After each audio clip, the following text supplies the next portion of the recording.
E mbrëma, Shqipëria nuk është as diktaturë totalitare, si ajo që kishim më herët, dhe as demokraci liberale, perëndimore, si ajo që aspironim dhe ende aspirojmë edhe sot. Shqipëria sot politikisht dhe fatkeqësisht është një lloj autokracie e kamufluar. Kemi institucione të larmishme, por vendimet për shumë çka i merr autokrati, i merr Edi Rama.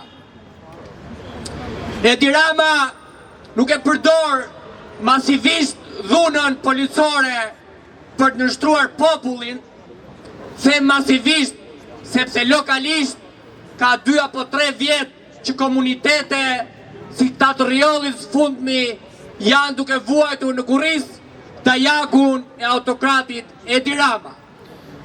Më së shumti Edi Rama e nënshtron qytetarin përmes llojeve tjera të dhunës. Dhe korrupsioni i frikshëm qeveritar është një lloj dhune. Favoret ndaj oligarkisë janë gjithashtu dhunë. Favoret ndaj pronarëve ndërtues të mediave janë dhunë. Ligji i investitorëve strategjik është gjithashtu dhunë. Dhe natyrisht, përveç kësaj dhune, Edi Rama përdor edhe propagandë. Shumë propagandë. Edi Rama po vendos për fatin e Shqipërisë duke patur vetëm një gjë në kokën e tij, duke patur parasysh vetëm interesin e vet personal dhe asgjë tjetër. Duhet dëshmërim dhe guxim për të përballur me autokratin Rama. Duhet guxim për shembull nga deputetët e Partisë Socialiste, por fatkeqësisht ndershmëria në Partinë Socialiste ka vdekur me kohë.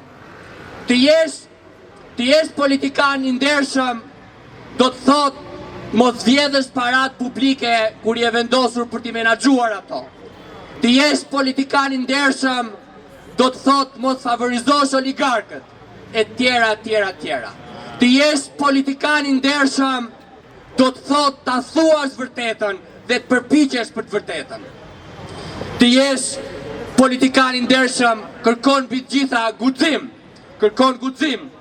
dhe nesër deputetët e Partisë Socialiste do të shmojnë në sytë publikut dhe do jenë turpi dhe damka e këtij turpi do mbeten mbi ta përgjithmonë duke mos ja hequr imunitetin Belinda Ballukut. Duhet guxim për të përballur me autokratin Rama. Dhe sot këtë guxim e kanë prokurorët e SPAK-ut, të cilët po hetojnë atë që quhet paketa e pushtetarëve të Ramës. Por dashur qytetar, vetëm SPAK-u nuk mjafton. Duhet edhe reagimi fuqishëm nga shoqëria. Duhet edhe guximi dhe ndershmëria e qytetarëve të ndershëm, të cilët për shumë arsye dhe fatkeqësisht sot janë indiferent dhe neutral. Dhe unë ju bëj një thirrje qytetarëve që na dëgjojnë, që pasiviteti dhe neutraliteti juaj është në favor të Edi Ramës dhe Belinda Ballukut. Të dashur qytetar, me apo pa parti, socialist apo demokrat, Edi Rama, por edhe Sali Berisha nuk kanë çfarë i ofrojnë më këtij vendi. As demokraci dhe as mirëqenie. Edi Rama dhe Sali Berisha janë 2 fytyrat e të njëjtës monedhe. Për interesin e tyre personal dhe as pak për interesin e Shqipërisë, interesin tuaj dhe të prezëve të ardhshëm. Prandaj, unë ju bëj thirrje të qëndrojmë fort derisa ta rrëzojmë këtë qeveri dhe këtë sistem kryekput të kalbur. Faleminderit.